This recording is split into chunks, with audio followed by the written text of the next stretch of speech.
"Mom, I'm just too busy right now." That's what my son said. Calm, polite, and final, like a stranger declining a sales call. I'd been standing in the kitchen, holding the phone with one hand and a birthday card in the other. The cake I'd baked for him was still warm on the counter. Vanilla, his favorite. He was supposed to come by that weekend, but he had things to do. "You're too busy for your mother's birthday?" I asked, half laughing to hide how small that sounded. He sighed. "Mom, please don't make this a thing. I'm launching a business, filming interviews. I don't have time for this kind of guilt trip right now." I remember staring at the frosting knife. "You'll always have time someday, Michael," I said softly. "You just don't know how little of it you get." He didn't respond. I heard voices in the background, people laughing, someone calling his name. Then the line went dead. That was 3 months ago. And I hadn't heard a word since. He didn't answer my calls, didn't text back, didn't even click read. My son, my only child, the same boy who used to call me every night from college just to ask if his laundry would shrink in hot water, had vanished into the polished glass of his own life. I tried to convince myself it was normal. Kids get busy. Kids grow up. But there was something in his voice that last time, something cold, practiced, like he was already talking to someone else when he spoke to me. Still, I did what mothers do. I waited. Then one morning, as I was folding laundry and sipping coffee, I saw his face on TV. I froze. There he was, my Michael, sitting on a talk show couch, smiling like he owned the world. His black suit fit perfectly, his hair was sleek, his voice was steady, confident. The cheerin' under him read, "Michael Parker, entrepreneur and author of Rising from Nothing, How I Built My Empire After Tragedy." The host leaned in with a sympathetic smile. "Your story is incredible, Michael. Losing your mother so young, and yet turning that pain into success, truly inspiring." Michael nodded solemnly. "Yeah," he said, lowering his eyes. "When my mother passed, I was lost. But I remembered what she always told me, to never stop building. That's what kept me going." I dropped my coffee mug. It shattered across the tile. Past. My son had just told the world his mother was dead. I stood there, trembling, staring at the screen. The audience applauded, the host patted his hand, and Michael smiled, that polished, practiced smile I used to know before it became a stranger's tool. Every word that came out of his mouth was a lie, but he told it like a prayer.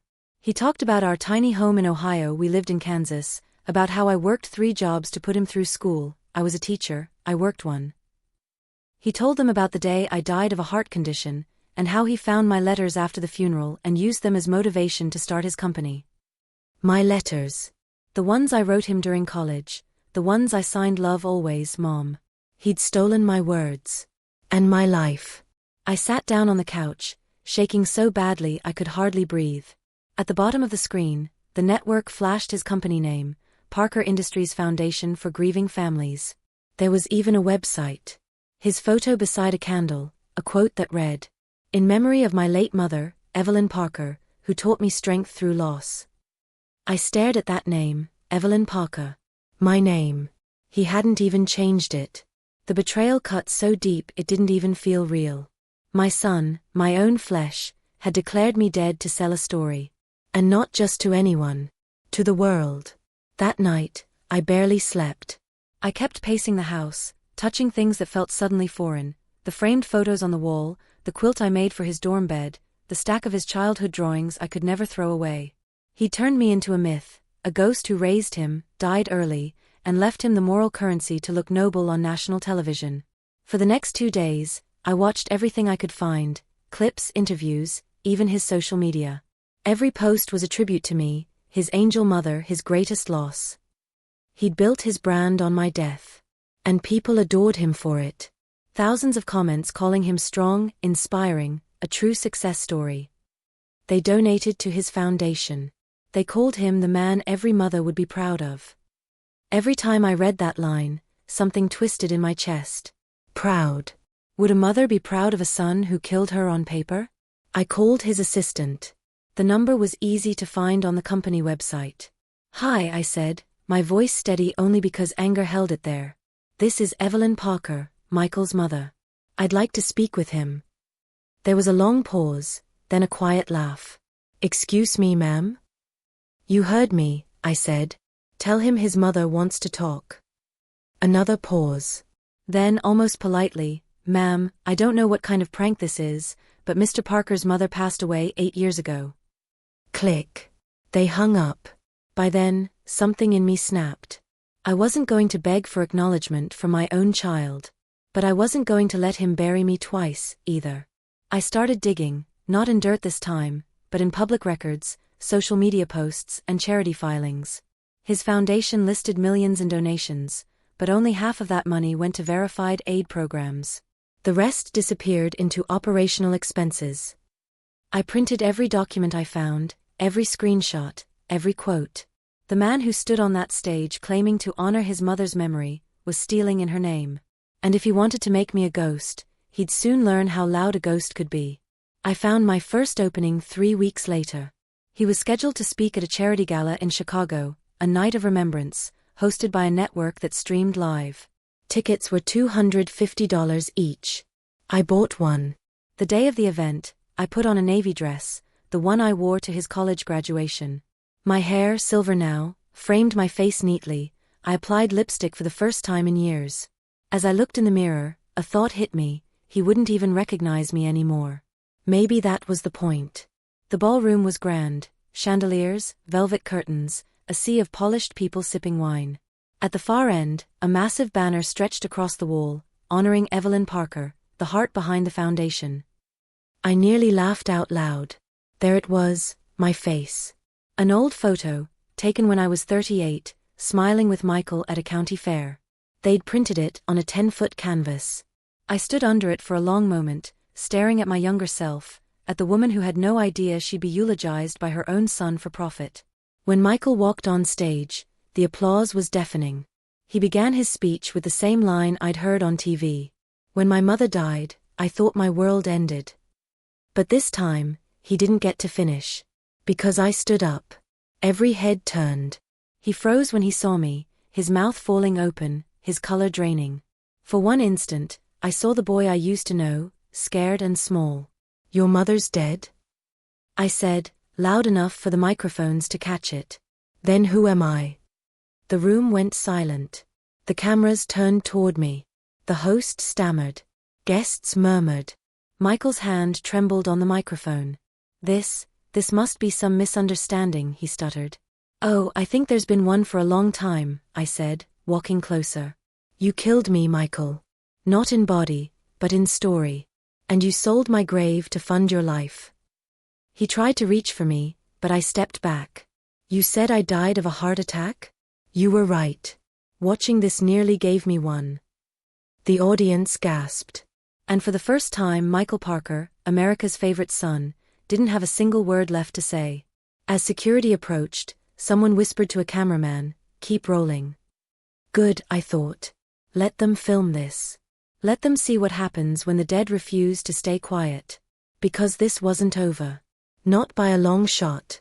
The silence after my question could have cut glass. Hundreds of eyes turned toward me, but I only saw his, my son's. Those same blue eyes I used to wipe tears from, now wide with fear, cornered by truth. For years, he'd crafted this golden image of himself, the successful entrepreneur who rose from grief, the son who turned pain into purpose. But in that ballroom, beneath the chandeliers and flashing cameras, the illusion cracked. He opened his mouth like he might still talk his way out of it. "Ladies and gentlemen," he began, voice trembling, "I think there's some confusion here. This woman," I interrupted, my voice firm, "is your mother. The one you said died 8 years ago." Gasps rippled through the room. The host froze mid-step. The cameraman kept filming. I stepped closer to the stage. "Go on, Michael. Tell them who I am. Tell them about your late mother, while she's standing right here in front of you." He backed away from the microphone, shaking his head. "Mom, please. Not here. Let's talk privately." "You've been talking publicly for months," I said. "I think it's time I joined the conversation." Someone in the crowd whispered, "Is this real?" Another murmured, "It's her, look at her face. That's her." I heard cameras clicking, phones recording, the sound of whispers spreading like wildfire. For a moment, I almost felt sorry for him. Almost. Then I remembered the talk show, the fake obituary, the foundation built on my death, the millions in donations under my name, and the pity died right there. He tried to smile, his voice cracking. Mom, you don't understand. I was grieving. I was lost. I made mistakes. I crossed my arms. You made a business. The host stepped forward nervously. Maybe we should, pause for a short break? But no one moved. Not a soul in that room wanted to miss what was coming next. Go ahead, I said. Tell them why you told the world I was dead. He swallowed hard. Because no one cared about me when you were alive, he blurted out. The room gasped again. I blinked. Excuse me. He ran a shaking hand through his hair. You think people invest in a spoiled man with a living mother who calls him twice a week? They don't. They invest in tragedy. They invest in pain. A dead mother makes a good story, Mom. The cruelty of it wasn't in the words, it was in how casually he said them. I stared at him for what felt like forever. You think my life and death is just marketing material? He didn't answer. You didn't just bury me, Michael. You sold my coffin. The audience was dead silent, except for the soft sound of someone crying near the back. The host gestured awkwardly to the side. Okay, we're, going to take a short break. No, I said. You'll keep filming. Michael stepped off the stage, reaching for my arm. Mom, please. You're ruining everything. I yanked my arm away. You already did that. Security hesitated, unsure what to do. I turned to the audience, my voice rising with something I hadn't felt in years, power. Do you all know where your donations went? I said. Do you know how many grieving families actually got help? Murmurs spread. The host blinked. What are you implying? I held up the file folder I'd brought in my purse, copies of his charity's financial reports. Half the money went to shell companies registered under his name. The rest to fund this, I said, gesturing around the lavish hall. He grabbed my wrist. Stop it, he hissed. But the cameras were still rolling. You wanted a stage, Michael, I said, so let's use it. 2 security guards finally stepped between us. The host announced that they were taking a short intermission. But it was too late, the damage was done. By the next morning, every network had picked up the clip. Dead mother interrupts son's charity gala live on air. Foundation built on lies? Michael Parker faces questions over fraud claims. Every time I turned on the TV, his face filled the screen, this time not smiling, not admired but cornered. Part of me wanted to turn it off. Another part couldn't look away. Because somewhere beneath the guilt and fury, I wanted to know why. 2 days later, he showed up at my house. He didn't knock. He stood at the gate waiting, a man who'd aged 10 years in one weekend. I opened the door slowly. I was wondering when you'd remember the way back home. He looked up, eyes hollow. You destroyed me, Mom. I laughed bitterly. No, Michael. You destroyed me first. He exhaled. Can I come in? I thought about saying no. But something in his voice, small broken, made me step aside. He sat at the kitchen table like he used to, only now the distance between us felt like miles. I didn't mean for it to go this far, he said quietly. When the book came out, people wanted more.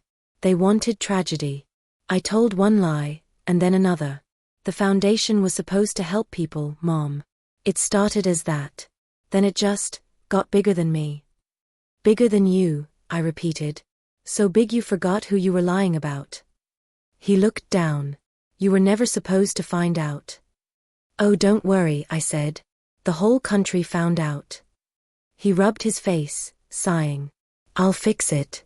I'll step down. I'll tell the truth. I shook my head. It's too late for that. I'll donate everything, every cent. Please. I leaned forward. You think I want your money? He looked up, startled. I don't want your foundation, your fame, or your pity. I want my name back. I want to be alive again, and I want the world to know who killed me. He flinched like I'd struck him. You're my mother, he whispered. You're supposed to forgive me. I did, I said softly. Every time you lied. For a long time, we sat in silence. Then he stood abruptly, walking toward the door. You don't understand what this will do to me, he said, voice shaking. I'll lose everything. Good, I said. Maybe then you'll know what it's like. He turned, eyes cold now. You think you've won, Mom? You don't even realize what you've started. I frowned. What does that mean? He paused at the doorway. You're not the only thing I buried. And then he left. Those words stayed with me. I didn't understand them until the following week, when the reporters started calling, not about his fraud, but about me. Mrs. Parker, one of them said on the phone, we've uncovered some new documents suggesting that you were involved in setting up one of the foundation accounts. Do you have a comment? I felt the world tilt. That's impossible. We have your signature, the reporter said. I hung up, heart pounding. I drove to the courthouse that afternoon, demanded to see the public filings. And there it was, a document with my name on it. My signature. Only it wasn't mine. It was forged. I sat there in the records office, staring at my own name, Evelyn Parker, co-signer on a fake account that had laundered thousands. He hadn't just used my death. He'd used my identity. When the reporter's story went live that night, the headlines changed. Mother who exposed son now implicated in fraud scheme. My phone wouldn't stop ringing. Neighbors. Journalists. Even my church group. I shut the blinds and turned off the lights. For the first time since that gala, I felt powerless again. Then came the envelope. No return address. No stamp. Just slid under my door. Inside was a USB drive and a note in familiar handwriting. I told you I buried more than one secret. Watch this before you decide how the story ends. It was signed, Michael. I plugged it into my old laptop, half afraid it would explode. But instead, a video began to play, footage from his foundation office, time-stamped months earlier. In the video, Michael sat across from a man I didn't recognize, older, well-dressed, expensive watch gleaming. Michael's voice was low, serious. If anyone ever finds out about this, I'll make sure she takes the fall. My mother's name is still active in the records. She won't even know she's part of it. The man nodded, slid a folder across the table. You sure you can live with that? Michael smirked. She's already dead, isn't she? I slammed the laptop shut. My chest burned. My son had planned everything, even my second death. I sat there in the dark for hours, the glow from the laptop still fading on the wall. He wanted to ruin me before I could ruin him. But this time, I wasn't going to shout in a ballroom or wait for justice to come by accident. This time, I was going to end it my way. I picked up my phone, opened the contact for the same reporter who'd called me that morning, and typed one message. Meet me tomorrow. I have proof. Then I went to the kitchen, poured myself a glass of water, and looked at the old family photo on the counter, the three of us before his father died, back when Michael still believed honesty meant something. I whispered to the photo, You wanted a story, son? Let's finish it. The reporter arrived early, a young woman named Jenna Clark. She looked nervous when I opened the door, clutching her notepad like it was a shield. Mrs. Parker, she asked softly. I wasn't sure you'd actually call me back. I wasn't sure either, I said, stepping aside. But you might be the only person who still believes me. She smiled carefully and followed me inside. The house felt different now, smaller somehow, quieter. The curtains were half drawn, the air thick with dust and stale coffee. I'd barely slept in days. Between the forged papers, the media headlines, and the video I'd watched over and over again, my mind was a storm. I motioned for her to sit at the kitchen table, the same spot where my son had once sat 2 days earlier, lying through his teeth. I have something to show you, I said, placing the USB drive on the table. It's proof that my son isn't just a liar, he's a criminal. She leaned in, eyes sharp with curiosity. May I? Go ahead, I said. She plugged it into her laptop, and the same video flickered to life, Michael's voice, low and confident, cutting through the quiet. If anyone ever finds out about this, I'll make sure she takes the fall. My mother's name is still active in the records. She won't even know she's part of it. When the screen went dark, Jenna sat frozen, her lips parted. That's your son? I nodded. The same one who tells the world I'm an angel in heaven. Her fingers flew across the keyboard. This could be huge, she whispered. But if we go public, we'll need verification. We'll need to trace the accounts, match the signatures, confirm timestamps. If he really forged your name, that's felony-level fraud. I don't care what level it is, I said, my voice trembling with anger. I just want my life back. Jenna promised to help me gather evidence, but she warned me too. He's powerful now, Mrs. Parker. He has lawyers, investors, PR people. They'll come after you. I met her gaze. Then I guess I'll finally know what it feels like to fight back. Over the next week, we worked quietly. Jenna brought her laptop and piles of documents, and I brought coffee, determination, and every old letter, tax form and signature I could find. The deeper we dug, the uglier it got. Michael hadn't just faked my death. He'd used my identity to open 3 separate accounts tied to the Evelyn Parker Fund. Each one funneled thousands of dollars into his private company under the label consulting fees. When I saw the transaction logs, I nearly laughed. He'd even used my birthday as a password. He thought he was untouchable, Jenna said. I stared at the page. He thought I was dead. On the 5th day, Jenna showed me something new. Look at this. It was a scanned copy of a hospital record, dated 8 years ago, the same year he claimed I'd passed away. It was a forged death certificate. And under attending physician, there was a signature I recognized. Dr. Harris, I murmured. Our old family doctor. He's real, Jenna said, scrolling. But the file was fake. Someone used his credentials to create a digital death certificate. Whoever did this had access to internal systems. I frowned. Michael wouldn't know how to do that. She hesitated. No. But someone on the inside might. That night, after she left, I sat alone in the living room staring at the flickering TV. Michael's face filled the screen again, an older interview playing on repeat. He smiled at the camera, that same practiced charm in his eyes. My mother taught me honesty, he said. And that truth always wins. I whispered to the TV, then let's see if you can live by your own advice. The next morning, I called Dr. Harris's clinic. He sounded startled when I mentioned my name. Evelyn? My God, you're alive. Last time I checked, I said flatly. Can we meet? He hesitated. It's been years, but yes. Come by after hours. That evening, I drove across town to his office, the same small clinic where Michael had gotten his childhood checkups and his first tetanus shot. The smell of antiseptic and old paper hit me the moment I walked in. Dr. Harris looked older now, thinner, hair white at the temples. But his eyes, kind and sharp, hadn't changed. I saw the news, he said quietly, leading me into his office. I thought it was some kind of joke. Then I checked the record system myself. You found it? He nodded gravely. Someone used my digital signature to declare you deceased. It wasn't me, Evelyn. I swear. I believe you, I said. But who would have had access? He rubbed his chin. My old nurse, perhaps. She left around that time. Married, moved away. Wait, he opened a drawer and pulled out a file. Here. Her name was Janet Holt. Holt. The same surname as one of the companies Jenna and I had found on Michael's financial documents. I felt a chill run through me. By the time I got home, the sky had gone dark. I locked the door, double-checked the windows. Something told me I wasn't just being paranoid. Because for the first time, I realized Michael hadn't acted alone. Someone had helped him bury me, and they were still out there.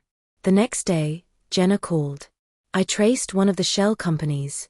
It's registered under Holt Management Group. Evelyn, we might have found his partner.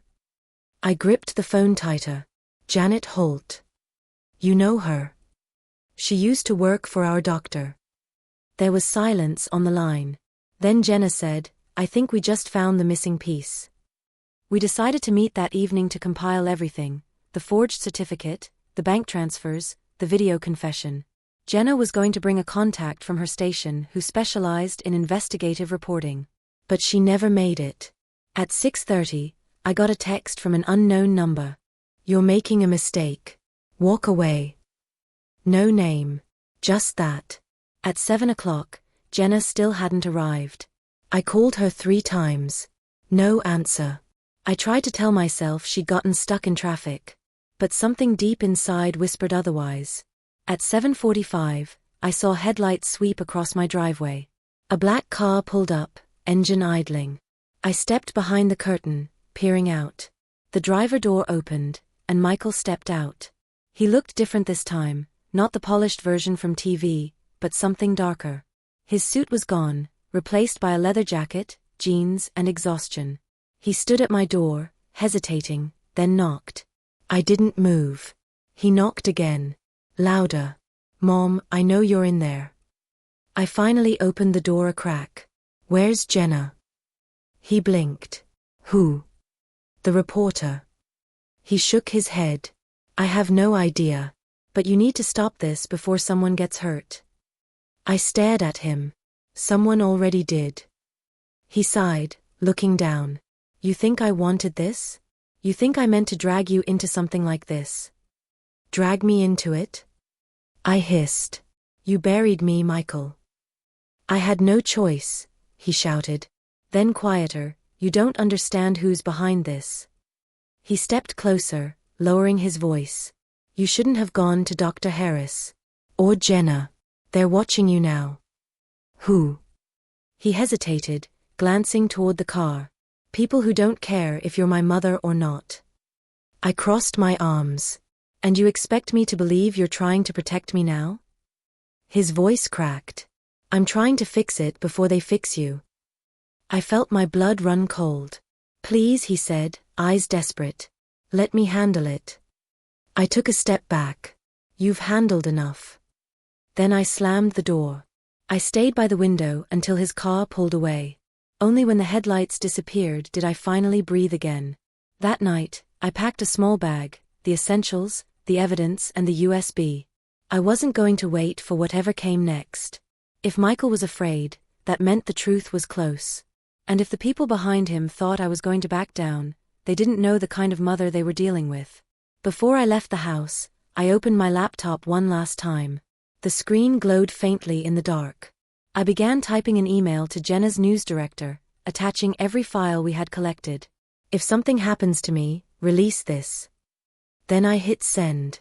As I stepped outside, the air was cold, sharp. I locked the door behind me and walked down the porch steps. My car was waiting, an old sedan, reliable but quiet. As I turned the ignition, I caught sight of something in the rearview mirror. A shadow moved across the yard. Someone was watching. I didn't look back. I just drove, away from the house, away from everything I'd once believed was safe. But as I reached the edge of town, my phone buzzed. One new text. From an unknown number again. You think you buried the truth, Evelyn? Wait until you see who's really dead. I slammed the brakes. The phone slipped from my hand. My heart pounded as I stared at the screen, the words burning in the dark. Who's really dead? For the first time, I realized, maybe I hadn't uncovered everything yet. Maybe the real story hadn't even begun. The next morning, I woke up in a roadside motel with the text still burned into my memory. Wait until you see who's really dead.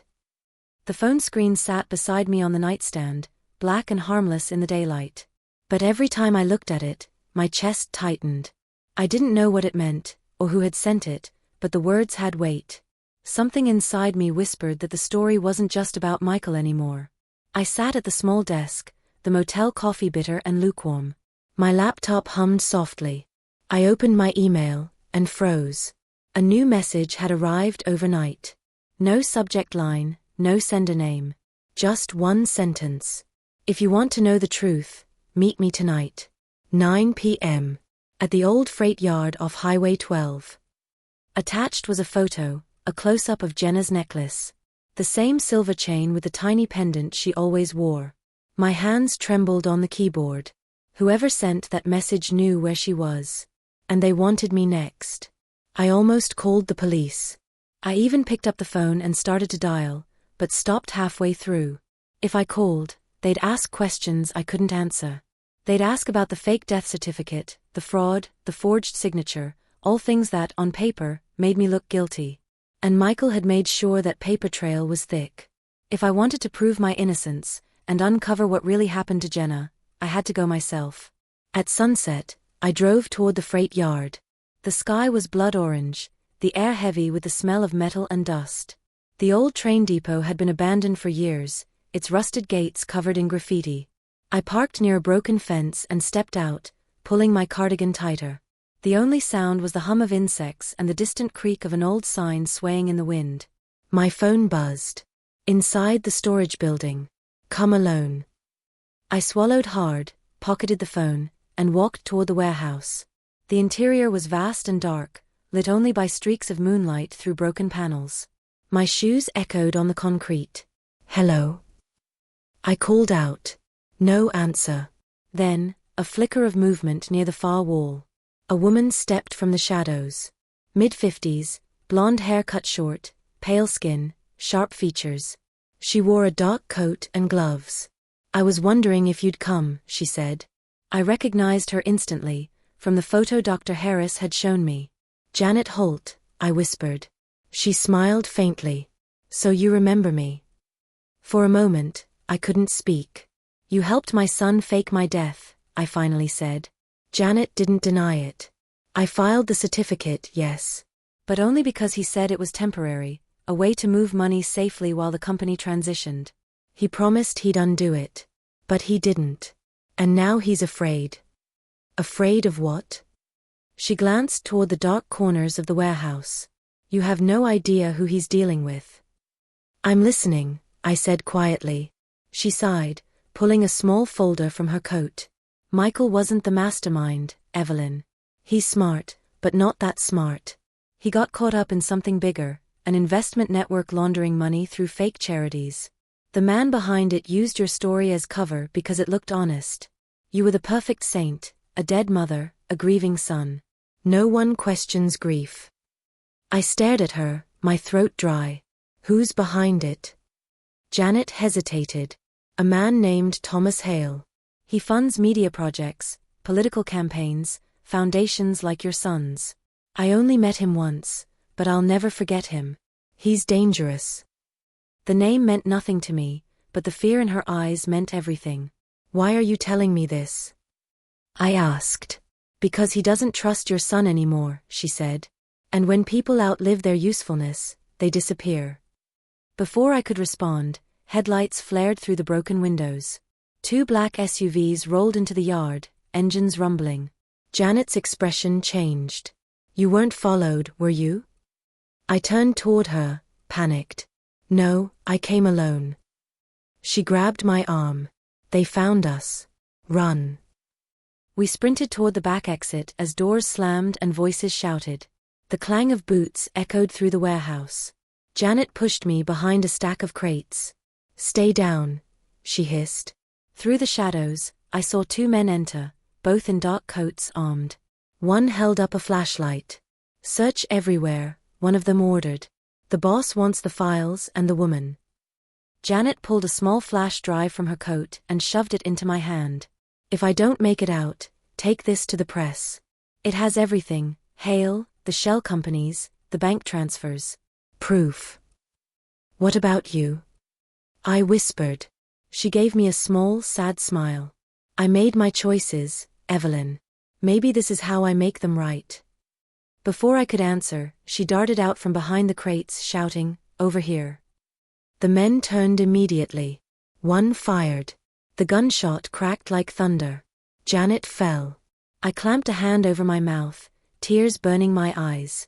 I crawled toward a side door and slipped out as the men ran past her body. The night air hit my face like ice. I stumbled toward my car, clutching the flash drive so tightly it dug into my palm. The engine roared to life. Gravel flew under my tires as I sped away, heart pounding so hard it hurt. In the rearview mirror, I saw flames start to rise from the warehouse. They were burning everything. By the time I reached the highway, my hands were shaking too badly to hold the wheel steady. I pulled over near a rest stop and sat there, staring at the flash drive. Janet Holt had died to get this to me. Whatever was on it, it had to be enough to end all of this, to end him. I opened my laptop and inserted the drive. Dozens of files appeared, spreadsheets, transaction records, scanned emails. But one folder was labeled simply, Video Evidence. I clicked it. A series of video thumbnails loaded, security footage from an office I didn't recognize. And in one of them, standing across from Thomas Hale, was my son. In the video, Michael looked nervous. I told you I can't keep this up, he said. She's alive. If she talks, everything falls apart. Hale leaned back in his chair, calm and cruel. Then make sure she doesn't. Michael looked down, his jaw tightening. She's my mother. Hale's voice was ice. She's a liability. The screen went black. I sat frozen, my whole body trembling. My son had lied, stolen, and betrayed me, but now he was standing in the shadow of something far darker. And if Hale had already found Janet, he'd come for me next. I closed the laptop, stuffed everything back into my bag, and started the car again. My mind raced. I couldn't go home, couldn't trust anyone local. But there was one place I could go, the TV station where Jenna worked. She told me once that her producer owed her a favor. If I could get to them, I could hand over everything. It was a 2-hour drive. I didn't stop once. The station was quiet when I arrived, a squat brick building with flickering lights. A security guard stood outside, smoking a cigarette. "Can I help you, ma'am?" he asked. "I need to see the producer of the morning report," I said breathlessly. "It's about the Parker Foundation scandal." He stubbed out his cigarette. "You Evelyn Parker?" My heart skipped. "How do you know that name?" He exhaled slowly. "You better come inside." Inside, the studio was dark except for the glow of one screen. A woman sat behind the desk, middle-aged, sharp eyes, headset around her neck. She turned when she saw me. "Mrs. Parker. I've been expecting you." "Expecting me?" She nodded. "Michael called. Said you'd be bringing something important." My blood ran cold. "He what?" Before I could move, the studio lights flared on. Michael stepped out from behind the camera equipment, his face pale, eyes hard. "I told you not to do this," he said quietly. I froze.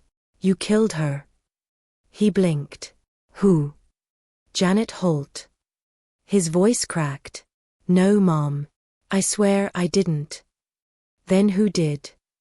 He didn't answer. I stepped forward. "I saw the video, Michael. Hale told you to silence me. Were you going to?" He looked at me for a long moment, then whispered, "I don't know anymore." We stood there, mother and son, with the cameras still rolling. Behind him, the producer adjusted her headset. "Are you ready to start the live feed?" she asked. Michael turned toward her. "Do it." I stared at him. "What are you doing?" He met my eyes. "You want the truth, Mom? Let's tell it. All of it." As the red light above the camera blinked on, Michael stepped forward. His voice was steady, quiet. "My name is Michael Parker. I built an empire on a lie. I said my mother was dead. She isn't. And everything you believed about me, about the foundation, was a fraud. But it wasn't just me." He looked straight into the lens. "Thomas Hale used my story to launder millions. He ordered the death of a woman named Janet Holt to cover his tracks. And he'll come for anyone else who speaks." Then he turned toward me. "This is my confession, and my apology." The studio erupted into chaos. Producers shouted. Phones rang. Within minutes, the broadcast spread across every platform, trending instantly. I stood there trembling, tears streaming down my face as my son faced the camera for what might be the last time as a free man. When the feed ended, he turned to me. "Now you can live, Mom." I reached for his hand. "And what about you?" He smiled faintly. "I stopped living the day I buried you." Then the sirens started. The sirens grew louder, slicing through the night like jagged glass. Red and blue lights washed across the studio walls, painting Michael's face in flashes of guilt and relief. He didn't move. Neither did I. We stood side by side in that cold, echoing room, the camera still humming, the world outside finally watching the truth unravel in real time. When the glass doors burst open and the officers rushed in, Michael raised his hands. "It's me," he said softly. "I'm the one you want." And maybe for the first time in his life, he wasn't lying. They cuffed him gently, not like a violent criminal, but like a man already broken. I wanted to reach out, to say something, anything. But my throat wouldn't work.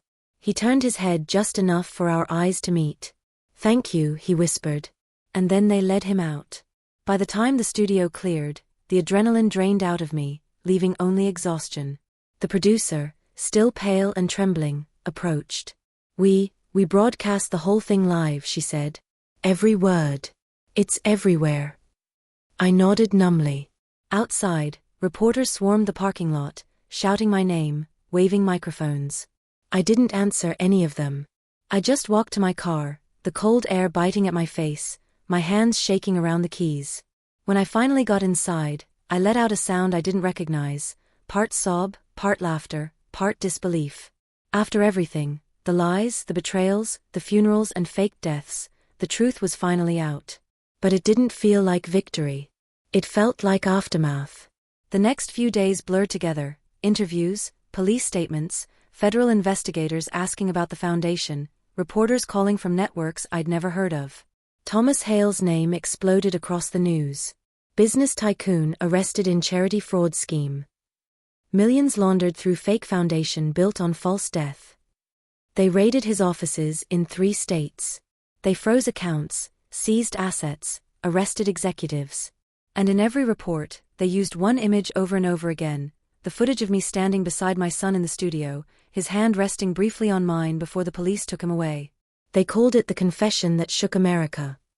But for me, it was just Tuesday morning, another day without the child I used to know. Michael was held without bail while the investigation widened. His lawyers called it damage control. His investors called it disaster. I called it justice, and maybe finally peace. But peace didn't come. Not really. Because every night, I still saw his face on that talk show years ago, smiling as he told the world I was gone. And then just as vividly, I saw the face from the studio, broken, trembling, desperate to undo the grave he'd dug for both of us. I didn't know which one was real anymore. 2 weeks after his arrest, I got a call from a federal investigator. "Mrs. Parker," he said, "we're wrapping up the Hale case, but your son's cooperation has been complicated. He's insisting on a private meeting with you. It's up to you." For a long time, I said nothing. Then I heard my own voice say, "Tell him I'll come." The detention center was gray and quiet, the kind of place that smells like metal and regret. A guard led me into a small room with a table and 2 chairs. Michael was already sitting there, dressed in an orange jumpsuit, hands folded, eyes sunken. For a moment, he didn't look like the man on TV, or the businessman, or the liar. He just looked like my boy, tired, lost, and waiting for forgiveness. "Hi, Mom," he said softly. I sat down across from him. "You look terrible." He laughed once, short, hollow. "You always did have a way with compliments." Silence filled the room. Only the ticking of the wall clock broke it. Finally, I said, "You did the right thing." He looked up sharply. "Did I?" "You told the truth." He shook his head. "After years of lying. After ruining everything." "You stopped it," I said. "That matters." He smiled sadly. "You know what's funny? The night I lied about you, the first time, I told myself it was temporary. Just a story. I never thought it would take your name, your life, everything. I kept waiting for a way out that didn't exist." "Then why did you do it?" His eyes filled with tears. "Because I wanted to be someone. And the world doesn't listen to nobodies. But a man who loses his mother? People listen to him." I swallowed the lump in my throat. "So you killed me to be heard." He nodded, eyes dropping. "And it worked. Until you spoke back." We sat in silence again. Finally, he reached into his pocket and slid something across the table, a folded letter. "What's this?" I asked. "My statement for the court," he said. "But it's really for you." I didn't open it yet. I couldn't. Instead, I asked the one question that had haunted me since that night. "Did you know about Janet Holt?" His face changed. "I didn't kill her, Mom." "But you knew they would." He hesitated. "I warned her. She didn't listen." Neither did you, I said quietly. He looked away. Hale's men would have come after me next. After you. I tried to protect you. By framing me for fraud? His voice cracked. By keeping you out of sight. If the world thought you were dead, you were safe. I leaned forward, my heart breaking all over again. Safe? I wasn't living, Michael. I was surviving a lie you built out of my grave. He pressed his palms together. I can't change what I did, but I can tell the truth about everything else. I gave the investigators the files Hale kept off record, names, accounts, partners. They're bringing everyone down. I stared at him. Why tell me? He smiled faintly. Because I wanted you to know that when you walk out of here, you'll be free. No more lies, no more headlines. You can start over. I shook my head. You still think you can fix things for me, don't you? He didn't answer. When the guard came to take him back, Michael stood. Mom. Yes. If you ever write about this, make me the villain. Don't make me the victim. I don't deserve that. I blinked back tears. You were both. He smiled sadly. So were you. And then he was gone. That night, I finally opened the letter. It was short, barely a page. Mom. I used to think success was about proving the world wrong. Now I know it's about making one person proud. I failed at both. You always told me truth finds its way, and it did through you. I hope someday you'll tell our story, not to shame me, but to remind people that lies can't buy love, and greed can't replace grace. I'm sorry I was too busy to visit. I see now what I was missing. Love, Michael. I folded the letter carefully and pressed it to my heart. For the first time in months, I let myself cry, not with rage or humiliation, but with mourning. Not just for the son I'd lost, but for the man he'd finally become, too late. 6 months later, the trials ended. Thomas Hale was sentenced to life without parole. Michael, 10 years. The reporters called it a fall from grace. But to me it was something quieter, the sound of a chapter closing. The foundation's assets were seized and redirected into a real charity for victims of financial fraud. They kept my name on it, not as a symbol of tragedy, but as a survivor. The Evelyn Parker Trust. I moved to a small house on the coast, where the mornings smelled of salt and the nights hummed with waves. I started volunteering at a literacy program, teaching kids whose eyes reminded me of Michael's, full of hunger, fear, and potential. Every Friday, I wrote him a letter. Sometimes he wrote back. Sometimes he didn't. But I kept writing anyway. Because forgiveness, I'd learned, isn't a single act. It's a habit. One evening, I walked to the shore just as the sun was setting, that soft golden hour when the ocean turns to fire. I pulled out one of Michael's old business cards and dropped it into the surf. Rest now, I whispered. You can stop pretending. The tide took it gently, pulling it out to sea. I don't know if the world will remember me as the mother who came back from the dead, or the woman who exposed her son. Maybe both. Maybe neither. All I know is this: love can survive betrayal, but it can't survive silence. And if my story means anything, it's this. Speak. Even when the world buries you. Especially then.